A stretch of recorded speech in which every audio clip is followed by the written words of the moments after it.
Hayden, when you're ready. Thank you, Tom. Now, this is not exactly aimed at networking itself, but it's more of a general business tip.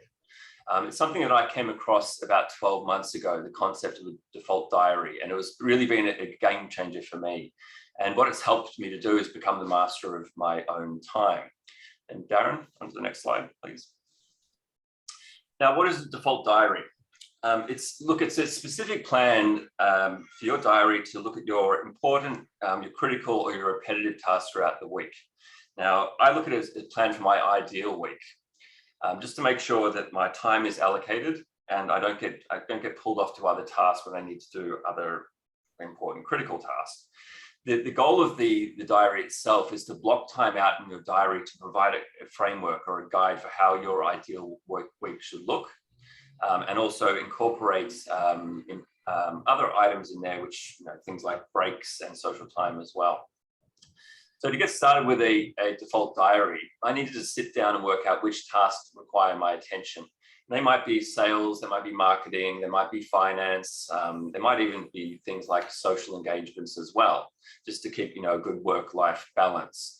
We need to also consider when we work best. I personally am a bit more fired up in the morning. So I think, I do my sales activities in the morning. I've got that pen from between 9 and 10:30 every morning. That's when I focus on those tasks. For more creative tasks, it works better for me in the afternoon. So that's when I pencil in my marketing time. Obviously, we need to decide how much time and when these need to be focused on. And then we just create a calendar to schedule those in, and I'll show you an example of that in a moment. I've done this by creating a second Outlook calendar, which is overlaid over my primary calendar.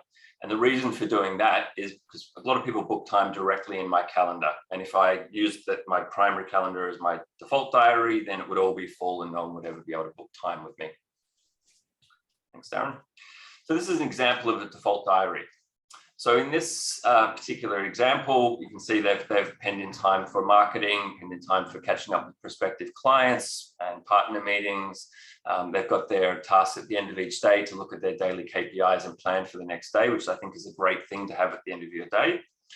And in a few days a week, they've got their daily attitude journal time scheduled in as well. So this is just a framework. And what I would say about this is I try and stick to mine as much as possible, but it is fluid. It changes over time. I do a review every 2 weeks just to see what has worked and what hasn't, what I've stuck to, and whether there needs to be an update to my default diary. Thanks, Darren. So the benefits of a default diary, these are just the main ones for me. The biggest one is to take control of my time. And it's not just scheduling in the time. It's also, if I schedule in some downtime, and whether that's lunch or whether it's having a break, going for a walk, that kind of thing, I can take that time out of my business without feeling guilty that I'm not working. It allows me also to focus on one thing at a time and avoid distractions. So when I'm in my sales time, I'll be ignoring everything else. I'm not reading emails. I'm not even picking up the phone sometimes. I'm just focusing in on that one task. And we all think we're multitaskers. We're not. So switching between tasks is actually very, very consuming, very taxing on your time. It allows us to focus on the important tasks, not just the urgent ones. And again, that's, the urgent one can be the things that pop up in your email, the phone, all that kind of stuff. They can all be dealt with, but we do have to get the important task done as well.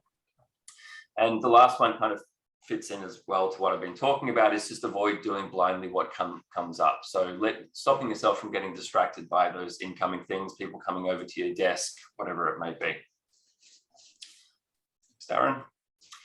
Just a few tips for the default diary that I've learned over the past 12 months. I think it's really important to schedule in breaks, particularly when we're in this kind of Zoom environment, we're all working from home. And at the start of all this, I was booking all my meetings back to back. That's a huge mistake. Obviously, you don't leave yourself any time to transition between those different tasks. And I think it's important to take a breather every now and then. I also schedule in time to relax. So I've got my lunchtime scheduled. I've got some time scheduled to go for walks, and I've got some time scheduled in the afternoon to hit the gym on certain days of the week as well. I tend to put my social and recreational activities in there as well. So as I said, the gym, but also catching up with friends. I think that's just really important if we're going to maintain a healthy work-life balance. So if I don't have those scheduled in, then I can easily get pulled down the rabbit hole into whatever's going on at work. I mentioned earlier that I do stick to it as much as possible, but it's not rigid. It's not completely rigid, and I think it has to adapt over time, and that's very important as well. And the last tip I'd give there is introduce the concept to your team. So all of my team members have a default diary, and once a month we sit down and just have a look at it together and see what's working, what not, and see if we can provide advice to each other on how best to manage our default diary. Now, I've found this concept to be an absolute game changer over the past 12 months, and I highly encourage everyone to take a look at the concept. So, thank you.